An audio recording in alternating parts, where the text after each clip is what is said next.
សួស្តីបងប្អូនអរគ្នាថ្ងៃនេះដែរនិទានក្រហមមកចេញលងទៀតហើយដោយដែលបានសន្យាអញ្ចឹងថ្ងៃនេះគឺយើងចេញអេពីសូតទី2នៃសាច់រឿងក្តាមមឈូសក្រោមគ្រែបានមកដល់ចំណុចនេះដែរបើសិនជាបងប្អូនយើងអ្នកស្ដាប់អត់ទាន់បានចុច Subscribe ឲ្យ admin ទេបាទសូមជួយចុច Subscribe ឲ្យ admin ម្នាក់មួយផងហើយកុំភ្លេចចុចសញ្ញាកណ្ដឹងដើម្បីកុំឲ្យរំលងនៅវីដេអូក្រោយដែល admin បានផុសអញ្ចឹងណាបងប្អូនទាំងអស់គ្នាបាទតោះកុំឲ្យខាតពេលបងប្អូនយូរមកយើងនឹងចូលសាច់រឿងយើងទាំងអស់គ្នាចង់ដឹងថាតើអ៊ំច័ន្ទគាត់បានជួបរឿងហេតុអ្វីខ្លះនៅសាច់រឿងបន្ទាប់នេះបាទបន្ទាប់ពីអ៊ំច័ន្ទគាត់ចេញទៅក្រៅបន្ទប់ដើម្បីមើលក្មេងតូចដែលកំពុងយំនោះគឺគ្មានរឿងហេតុអ្វីកើតឡើងចំពោះគាត់ទៀតនោះទេអញ្ចឹងខ្ញុំសូមលើកយកសាច់រឿងបន្ទាប់នៅថ្ងៃស្អែកតែម្ដងទៅដោយហេតុដែលគាត់អត់បានគេងរយៈពេល3យប់ហើយអញ្ចឹងបណ្ដាលឲ្យអ៊ំច័ន្ទគាត់ចាប់ផ្ដើមឈឺហើយតម្រូវឲ្យគាត់ទៅសម្រាកព្យាបាលនៅមន្ទីរពេទ្យអញ្ចឹងកន្លែងការងាររបស់អ៊ំច័ន្ទគឺតម្រូវឲ្យមានម្ដាយបន្ទប់ផ្សេងមកមើលថែជំនួសហើយបន្ទាប់ពីគាត់ចេញមកពីមន្ទីរពេទ្យវិញគាត់បានយកសាច់រឿងមួយនេះយកទៅប្រាប់ប្រធានមណ្ឌលដែលជាជនជាតិខ្មែរគាត់បានរៀបរាប់តាមដំណើររឿងដែលកើតឡើងចំពោះគាត់ហើយប្រធានមណ្ឌលនោះគាត់ក៏បាននិយាយមកកាន់អ៊ំច័ន្ទវិញថាបងខ្ញុំធ្វើការនៅទីនេះមុនបងហើយខ្ញុំក៏មិនដែលឮមានម្ដាយបន្ទប់ណាយករឿងអស់នេះយកមកប្រាប់ខ្ញុំទេបងអត់ស្រួលខ្លួនប្រហែលជាបងយល់សប្តិឬមួយក៏បងរវើរវាយទេមកទៅហើយនេះគឺជាពាក្យទាំងអស់ដែលប្រធានមណ្ឌលនោះបានយកមកនិយាយជាមួយនឹងអ៊ំច័ន្ទដោយហេតុថាប្រធានមណ្ឌលនោះគាត់មិនមែនជាពុទ្ធបរិស័ទទេបងប្អូនទាំងអស់គ្នាគាត់គឺជាសាសនាផ្សេងហើយមណ្ឌលនោះក៏ជាមណ្ឌលសាសនាផ្សេងដែរអញ្ចឹងប្រហែលជាគេអត់ជឿទៅលើរឿងខ្មោចព្រាយបិសាចអីនេះទេបងប្អូនទាំងអស់គ្នាហើយអញ្ចឹងអ៊ំច័ន្ទគាត់មានការខកចិត្តជាខ្លាំងប៉ុន្តែគាត់អត់ដឹងថាត្រូវធ្វើមិនទេព្រោះអីណាមួយយើងមកធ្វើការឲ្យគេហើយបើយើងឈប់ភ្លាមក៏មិនកើតតែវាអាចខូចឈ្មោះយើងបងប្អូនទាំងអស់គ្នាបន្ទាប់ពីគាត់និយាយគ្នាចប់ហើយគាត់គ្មានដំណោះស្រាយគាត់ក៏ត្រឡប់មកបន្ទប់របស់គាត់វិញមិនយូរប៉ុន្មានព្រះអាទិត្យក៏ចាប់ផ្ដើមលិចពេលរាត្រីក៏បានចូលមកដល់ដោយសពមួយដងអ៊ំច័ន្ទបានរៀបចំបង្រៀនកូនក្មេងតូចៗឲ្យធ្វើលំហាត់កិច្ចការផ្ទះដែលមកពីសាលានិងរៀបចំកន្លែងឲ្យពួកគេគេងបន្ទាប់ពីពួកគេរៀនចប់អ៊ំច័ន្ទក៏បានរៀបចំផ្ទះបិទភ្លើងចាក់សោបន្ទប់រួចក៏គាត់បានចូលគេងហើយនៅយប់នោះភ្លៀងបានធ្លាក់ខ្លាំងដែលបណ្ដាលឲ្យអាកាសធាតុចុះត្រជាក់មិនយូរប៉ុន្មានអ៊ំច័ន្ទគាត់មានអារម្មណ៍ថាដូចជាត្រជាក់ខ្លាំងមែនទែនហាក់បីដូចជាគ្មានភួយដែលគាត់ដប់នោះអត់នៅលើខ្លួនរបស់គាត់ទៀតអញ្ចឹងគាត់ក៏បានយកដៃរាវមើលនៅលើគ្រែថាក្រែឡូវាអាចប៉ះនៅភួយរបស់គាត់រាវចុះរាវឡើងមិនឃើញគាត់ក៏បានយកជើងគាត់រាវម្ដងដែលហេតុថាគាត់ខ្លាចភួយរបស់គាត់ធ្លាក់ទៅខាងចុងជើងអញ្ចឹងទៅប៉ុន្តែដោយសារគាត់រាវមិនប៉ះគាត់ក៏បានបើកភ្នែកឡើងគាត់ក៏មើលឃើញថាភួយរបស់គាត់អត់បាននៅលើគ្រែទេហើយអញ្ចឹងច្បាស់ណាស់ប្រហែលជាវាធ្លាក់ទៅក្រោមគ្រែហើយពេលនោះអ៊ំច័ន្ទក៏អត់ហ៊ានចុះទៅយកភួយដែលធ្លាក់នៅលើឥដ្ឋក្រោមគ្រែនោះទេគាត់អង្គុយមួយសន្ទុះគាត់សូត្រធម៌រំលឹកកូនឪពុកម្ដាយរួចក៏គាត់បានឈៀងជើងមួយចំហៀងចុះទៅគៀបយកភួយដែលធ្លាក់នៅលើឥដ្ឋនោះឡើងមកគ្រែវិញរួចអ៊ំច័ន្ទក៏សម្ងំគេងតាមធម្មតាសម្ងំគេងបានមួយសន្ទុះអ៊ំច័ន្ទចាប់ផ្ដើមមានអារម្មណ៍ថាតឹងទ្រូងម្ដងទៀតហើយហាក់បីដូចជាមាននរណាម្នាក់មកអង្គុយពីលើទ្រូងរបស់គាត់អញ្ចឹងគាត់ថប់ដង្ហើមពិបាកដកខ្លាំងមែនទែនគាត់ក៏បានបើកភ្នែកព្រឹមឃើញមាននារីម្នាក់ដែលគាត់ឃើញកាលពីថ្ងៃមុននោះមកអង្គុយនៅលើទ្រូងរបស់គាត់ទៀតហើយរួចគេបានសួរមកកាន់គាត់ថាមិនដែរធ្ងន់ទេចេះធ្ងន់ដែរមែនចុះមកដេកពីលើអញប្រហែលថ្ងៃនេះ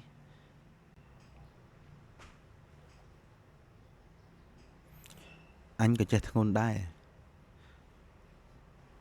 បន្ទាប់ពីនិយាយចប់ភ្នែករបស់គេក៏បានប្រែពណ៌ពីពណ៌ស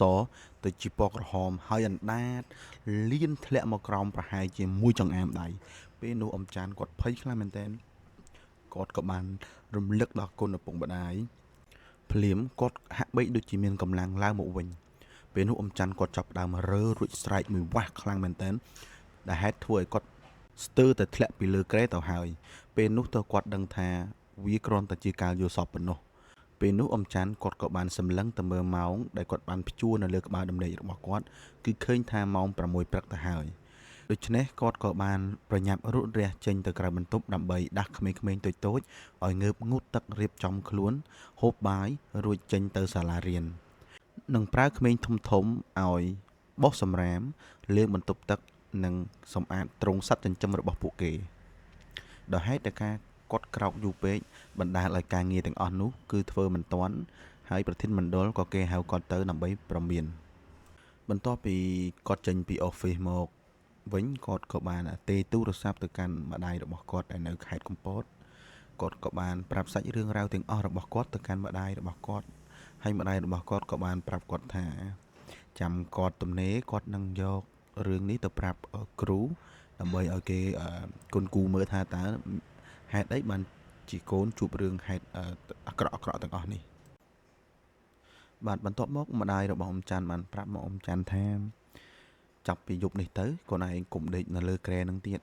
កូនឯងចេញមកគេងនៅខាងក្រៅជាមួយនឹងក្មេងតូចៗទៅចង់ដឹងថានៅពេលដែលកូនឯងមកគេងនៅក្រៅវាមានរឿងហេតុទាំងអស់ហ្នឹងកើតឡើងចំពោះកូនឯងទៀតឬក៏អត់ស្អែកម៉ែនឹងទៅជួបគ្រូដើម្បីឲ្យគេគុនគូមើលហើយម៉ែនឹងទេមកប្រាប់កូនឯងវិញអញ្ចឹងយប់នោះអ៊ំច័ន្ទក៏អត់បានគេងនៅក្នុងបន្ទប់របស់គាត់ទេព្រោះអីគាត់បានរៀបចំអីវ៉ាន់យកមកគេងនៅក្រៅជាមួយនឹងក្មេងតូចជាងគេក្នុងបន្ទប់ហើយយប់នោះក៏អត់មានហេតុការណ៍អីចម្លែកកើតឡើងចំពោះគាត់ដែរយើងកាត់មកដល់ថ្ងៃស្អែកប្រហែលជាម៉ោង4ល្ងាចម្ដាយរបស់អ៊ំច័ន្ទបានទេមកអ៊ំច័ន្ទរួចគាត់បានប្រាប់អ៊ំច័ន្ទថាកូនអើយគ្រូបានប្រាប់ម៉ែថាខ្មោចហ្នឹងគឺនៅក្នុងបន្ទប់ហ្នឹងតាំងពីដើមមកហើយគឺអត់បានតាមកូនឯងមកពីកន្លែងណាទេអ៊ំច័ន្ទគាត់ក៏បានសួរទៅកាន់ម្ដាយគាត់វិញថាអញ្ចឹងលោកគ្រូគាត់មានដំណោះស្រាយអីអត់ម៉ែរបស់អ៊ំច័ន្ទបានប្រាប់មកគាត់វិញថាដំណោះស្រាយមានប៉ុន្តែបើឲ្យគាត់ទៅដេញឬមួយក៏ចាប់ខ្មោចនោះចេញពីកន្លែងបន្ទប់នោះគឺអត់បានទេព្រោះអីក៏អត់មានសមត្ថភាពទេព្រោះអីគេនៅកន្លែងហ្នឹងយូរឆ្នាំហើយអំណាចរបស់គេក៏នៅនោះក៏ខ្លាំងដែរប៉ុន្តែលោកគ្រូគាត់បានឲ្យយ័ន្តមកម៉ែហើយគាត់បានប្រាប់ថាឲ្យកូនឯងយកយ័ន្តហ្នឹងទៅបិទនៅក្នុងបន្ទប់ហើយនឹងនៅលើគ្រែកូនឯងហ្នឹងទៅហើយបិទរយៈពេល7ថ្ងៃហើយចាំឲ្យកូនឯងចូលទៅគេងនៅក្នុងហ្នឹងវិញក្នុងរយៈពេល7ថ្ងៃហ្នឹងកូនឯងចេញមកគេងក្រៅជាមួយក្មេងៗសិនទៅហើយថ្ងៃណាទំនេរកូនឯងទៅវត្តឲ្យព្រះសង្ឃគាត់ស្រោចទឹកឲ្យទៅក្រឡោជួយបានខ្លះអញ្ចឹងស្អែកឡើងម្ដាយរបស់អ៊ំច័ន្ទគាត់បានផ្ញើយ័ន្តនោះមកតាមរយៈឡានតាក់ស៊ីហើយឡានតាក់ស៊ីនោះដែរគឺគាត់បានដឹកយកមកឲ្យដល់កន្លែងអញ្ចឹងអ៊ំច័ន្ទគាត់បានយកយ័ន្តនោះទៅបិទនៅពីក្នុងបន្ទប់និងនៅលើគ្រែរបស់គាត់ហើយការដែលបិទយ័ន្តនោះដែរគឺអត់ឲ្យប្រធានមណ្ឌលឬក៏ម៉ែមណ្ឌលផ្សេងទៀតដឹងទេបងប្អូនទាំងអស់គ្នាព្រោះអីវាអាចជារឿងមួយខុសច្បាប់នៅក្នុងមណ្ឌលដែរដោយសារតែមណ្ឌលគេជាមណ្ឌលសាសនាផ្សេងគេមិនមែនជាមណ្ឌលសាសនាព្រះពុទ្ធទេអញ្ចឹងវាអាចជារឿងខុសច្បាប់ហើយអញ្ចឹងទៅគាត់បិទលួចលាក់មែនតើអាហ្នឹងប្រឈមមុខដែរបងប្អូនអ្នកនេះអាចប្រឈមនឹងអត់ការងារធ្វើពួកអីគេអត់បានជឿមកលើរឿងខ្មោចព្រាយបិសាចទេបងប្អូនអ្នកនេះហើយយើងយករបស់អស់ហ្នឹងទៅបិទនៅក្នុងបន្ទប់ទៅបិទនៅលើអាគាររបស់គេអញ្ចឹងបើសិនជាគេដឹងក៏គេអត់សប្បាយចិត្តដែរហើយយើងកាត់មកដល់ពេលថ្ងៃបន្តិចអ៊ំច័ន្ទគាត់ក៏បានដាក់ច្បាប់ប្រហែលជា2ម៉ោងគាត់ចេញទៅក្រៅដើម្បីរកព្រះសង្ឃឲ្យស្រោចទឹកបន្ទាប់ពីអ៊ំច័ន្ទគាត់បានទៅដល់វត្តគាត់បានជួបជាមួយនឹងប្រជាអធិការរួចក៏ប្រជាអធិការបានរៀបចំស្រោចទឹកឲ្យគាត់បន្ទាប់ពីប្រជាអធិការស្រោចទឹករួចហើយទ្រង់ក៏មានសង្ឃដីកាថាញោមសូមធ្វើបុណ្យឲ្យបានច្រើនបន្តិចព្រោះអីញោមមួយរយៈនេះជួបរឿងមិនល្អច្រើនណាស់បន្ទាប់ពីមានសង្ឃដីការួចប្រជាអធិការក៏បានយកខ្សែអំបោះមកចងដៃឲ្យអ៊ំច័ន្ទក្រោយមកអ៊ំច័ន្ទក៏បានត្រឡប់មកកាន់មណ្ឌលវិញដើម្បីធ្វើការធម្មតាអញ្ចឹងចាប់ពីថ្ងៃហ្នឹងទៅគឺអត់មានរឿងហេតុអីកើតឡើងចំពោះអ៊ំច័ន្ទទេទី1ដល់ហេតុអីគាត់អត់បានគេងនៅក្នុងបន្ទប់ទី2គាត់បានយកយ័ន្តដែរលោកគ្រូអាគមនោះបានយកមកឲ្យគាត់ដើម្បីបិទក្នុងបន្ទប់នោះនៅលើគ្រែប៉ុន្តែវាចាយដន់អីអារឿងហេតុអស់ហ្នឹងគឺវាអត់បានយូរទេវានៅថ្ងៃទី6គឺមានក្មេងតូចដែលគាត់បានគេងជាមួយរាល់យប់ហ្នឹងដើម្បីមើលថែវានោះគឺវាយករឿងហ្នឹងទៅនិយាយជាមួយក្មេងៗដតីទៀតដែលហេតុដែលសាច់រឿងនោះចាប់ផ្ដើមមកពី Bố nó thì dây rừng khăm màu đã khani hay tao má bàn chậm on này thà ô anh ấy khai khăm màu anh ấy khai khăm màu anh ấy khai khăm màu tập bên mặt đó về là ôn tụi nó là ôn tụi nó dậy thà ôn nó khai khăm màu hỏng bộ ấy mai kênh mày ôn hỏi dục năng tập bên nó tới chai đòn ấy miên mà đài mình tục xế cứ quạt đá cặt nó quạt lư ai quạt bàn xù thà hay tham hết mấy mai kênh mày hỏi dục men hành chẳng ta ôn tụi nó không mấy bên chơi cả hỏi bóng ôn ở khani với ta bạn mai kênh mày ôn hỏi dục nó hay tập bên rừng nó cậu bán lích lư từ đó thì mình đổ hình chân tới thêm đồ của bạn hao quạt ta xua nòm mình chân tới hỡi có kế bị này quạt cái hao từ bầm biến giấy những sờ máuคือông chán thuật tầm thời cả 2 triệu bàn cái ta mặc khai cho quạt từ bàn cả bầm biến bị đo này nè hay probation cái bay khái bầm biến bay đón cứ ra chọp vậy chẳng cứ đầm rờ ai ông chán cứ trôi từ kinh trong tục nông về nhảy hay dân kịch mơ tới kêu bạp thà bật cho nó bầm bờ thằng ngày bần thế bờ giúp bần tay ở lỡ tầm bàn giúp tì bầm mũi hay ở toàn phật giúp tì bầm mũi phẳng nè chẳng cứ đầm rơi quạt trôi từ cây cái nông nông mà đòn tiền hay tì mũi khai khám có khai tì bí khai ở càng nghe thứ có khai đại bằng phồn ở này chẳng quạt sọc cho tròn trôi từ cây như cái nông bờ tục nông mà đòn tiền nên chứ này ông chan cứ đầm rơi ở trôi từ cây cái nông bờ tục nông sọc chật bầm piên bầm ram cứu bầm phồn ở này bộ ấy là cụ bạp thà ở bật bàn bờ thằng ấy chậm trôi từ cây bần tay đi tập tay giúp tì bầm mũi thì chẳng đời xa cây bầm miền bị đau hái khai ở càng nhiệt thở chân quật các bạn cho tập kiến hãy nên giúp nút đá cứ mọi người bạn khai dọn để bảo tồn nó này ơi cứ lon quật vào đồng tiền bây giờ quật cầm pông kê và hai chiếc mỏng đập bi dục trôi chật môi hay bên năng trôi chật môi hay quật kê sắp tại kề quật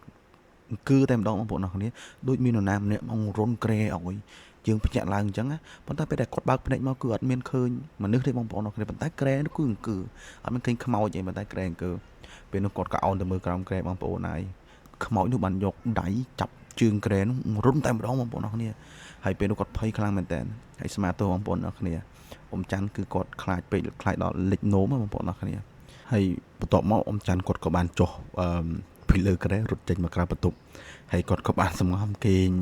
nơi kiên kề rồi ông tôi nâng tay cột lang từ lừa kề mùi viên tiệt bằng bộ nó kia cột khang ám kề nơi kề nâng tới hay đồ ở sạch lái cột bạn dọc rừng nó tập rap mà đaiរបស់គាត់ម្ដងទៀតហើយម្ដាយរបស់គាត់ក៏បានយកសាច់រឿងហ្នឹងទៅប្រាប់គ្រូហើយគ្រូគឺថាប្រហែលជាបារមីគេអត់ដល់លេងអញ្ចឹងណាហើយប៉ុន្តែគាត់ថាគាត់មានគ្រូធំម្នាក់ទៀតអញ្ចឹងកម្មគាត់នាំទៅជួបគ្រូធំនោះហើយទៅពេលដែលទៅដល់ជួបគ្រូធំនោះគ្រូគេបាននិយាយថាបារមីខ្មោចនោះគឺខ្លាំងណាបងប្អូនអរគ្នាអើយដោយសារតែគេនៅនឹងគេស្លាប់តាំងពីជំនាន់មុនអពតទៀតនោះហើយអញ្ចឹងគឺកន្លែងហ្នឹងគេថាតំបន់គេកាន់កាប់ឯណាហើយអញ្ចឹងទៅគ្រូក៏គេធ្វើពិធីបញ្ជាន់រូបហៅខ្មោចនឹងមកនិយាយគ្នាអញ្ចឹងទៅគេចរចាគ្នាគេថាឲ្យនៅបានប៉ុន្តែឲ្យតម្រូវឲ្យអ៊ំច័ន្ទហ្នឹងគឺដូរទីតាំងក្រែចេញពីកន្លែងហ្នឹង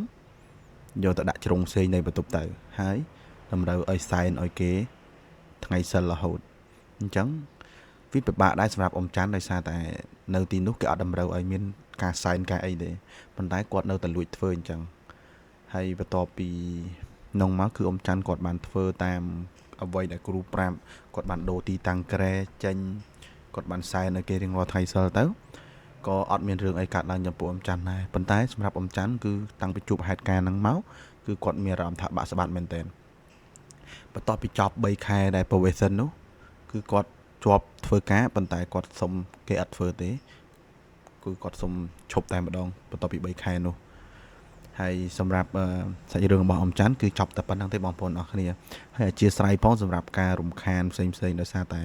ខ្ញុំ record ពេលព្រឹកទៅផ្ទះយើងនៅចិត្តផ្លូវវាលន់សំឡេងឡានម៉ូតូហើយក៏